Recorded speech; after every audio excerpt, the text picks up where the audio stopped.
جن خاموشول یا جن سایلنسینګ تداوی. لیکواله ډاکټر نگین کارګر. د جن سایلنسینګ تداوی هغه طریقه ده چې پکې د وجود طبیعي پروسه د مرض د مخنیوي لپاره کارول کیږي. یعنی هغه جن چې د مرض سبب ګرځي په مشخصه توګه ټپیږي یا خاموشه کیږي. د جن سایلنسینګ لپاره بیلابېلې ټکنالوژي تخنیکونه موجود دي. دغه ټکنالوژي په مشخصه توګه په RNA مالیکول تمرکز کوي. یا RNA انټرفیرنس پروسه ده چې په ټولو انسانانو کې موجوده ده.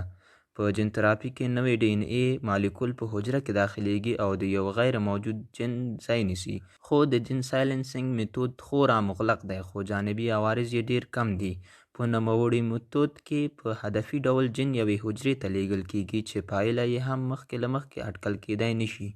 د جن سایلنسینګ تداوی د څېړنو یوه لویه برخه ده چې د ارثي ناروغیو د تداوی لپاره ډیره هیله بښونکې ده. د جن تراپي د پوهېدلو لپاره ښه ده چې لومړی د حجرې په ساختمان یو څه ځان پوه کړو. د انسان په وجود کې د 30 نه تر 40 تریلیونه پورې حجرې موجودې دي. هره حجره یوه بهرنۍ غشا یا پوستکی لري او په دننه کې د جیلی په شان مواد چې سایتوپلازم نومیږي موجود دي. په وسط کې یې هسته ده چې د ټولې حجرې فعالیت کنټرولوي. په هسته کې دننه DNA یا د انسان یا هم د ژوندیو موجوداتو ارثي کوډونه موجود دي. جن د DNA یوه برخه ده. د یوې حجرې د جوړښت لپاره په زرهاوو ډوله پروټین چې دا ټول د پاسه 10 امینو اسیدو څخه جوړیږي په طبیعت کې جوړ شوي دي او د ژوند خښتې هم ورته ویل کیږي.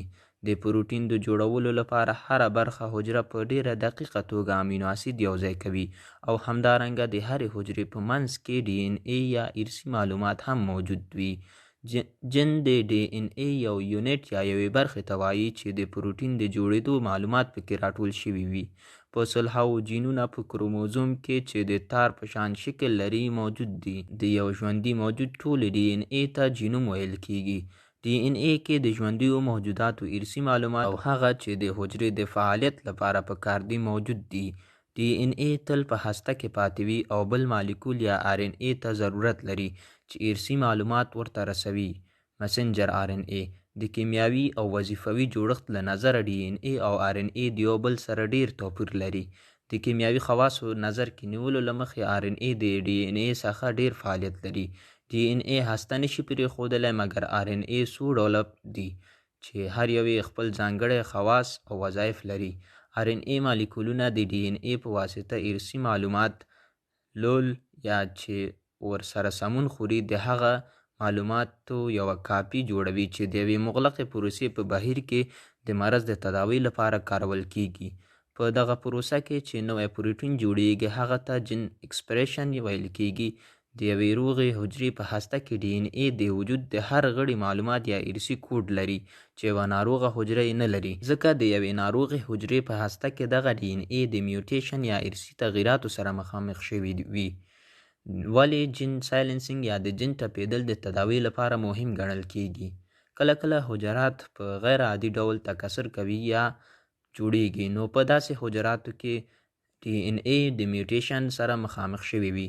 کله چې حجرې د میوټیشن سره مخ شي یا د یو مخصوص پروټین تولید زیات کړي او حجره په اساسي ډول کار ونه کړي نو د بیلابیلو ارثي ناروغیو سبب ګرځي.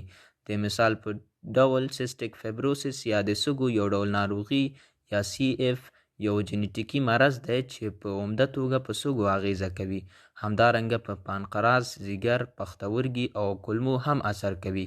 په اوږدمهاله ناروغۍ کې د سږو د مکرر میکروبونو په پایله کې د ساه اخیستلو ستونزې او بلغمي ټوخی شامل دي.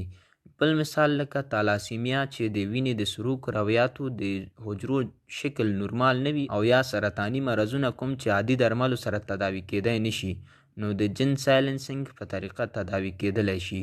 په 1990 میلادي کال کې د لومړي ځل لپاره RNA انټرفیرنس اختراع شوه او په 2006 میلادي کال کې یې مخترع ته د نوبل جایزه هم ورکړل شوه. RNA انټرفیرنس د انسان د معافیتي سیستم د عکس العمل لپاره یو کنټرول سیستم بلل کیږي. د انسان د معافیتي سیستم عکس العمل د وایروس، باکتریا او پرازیت په وړاندې عکس العمل ته ویل کیږي چې RNA مالیکولونه د DNA د میوټیشن څخه مخنیوی کوي. یعنی مخکې له دې څخه چې په حجراتو کې پروټین په غیر عادي ډول جوړ شي د هغې څخه مخنیوی کوي. په دغه پروسه کې آر ان ای مالیکول په دوه کوچنیو آر ان ای مالیکولونو ویشل کیږي چې یو یې آر ان ای انټرفرنس دی او بل یې سمال آر ان ای انټرفرنس چې دا د مسنجر آر ان ای سره یوځای کیږي او د هدف وړ د حجرې فعالیت هغه وخت ټپوي کوم چې د غیر عادي پروټین په جوړولو پیل کیږي یعنی مخکې د جین د میوټیشن څخه د میوټیشن کیدونکي جین فعالیت دروي او هغه حجرات چې د ناروغۍ سبب ګرځي او یا مثلا د سرطاني حجراتو په شکل نمو کوي فعالیت یې ورته سایلنټ کوي یا ټپوي آر ان ای انټرفرنس یوه طبیعي پروسه ده خو د مرضونو د تداوی لپاره دا په هدفي ډول هم کارول یا تحریک کیږي په لنډو ټکو کې د جین سایلنسینګ یا ټپېدو هدف دا دی مخکې له دې څخه چې حجروي مخصوص پروټین جوړ شي او په هغه کې اول هغه ناروغ یا غیر عادي جین معلوم کړی شي او بیا د آر ان ای انټرفرنس په واسطه هغه مرضي جین ټپ یا خاموشه شي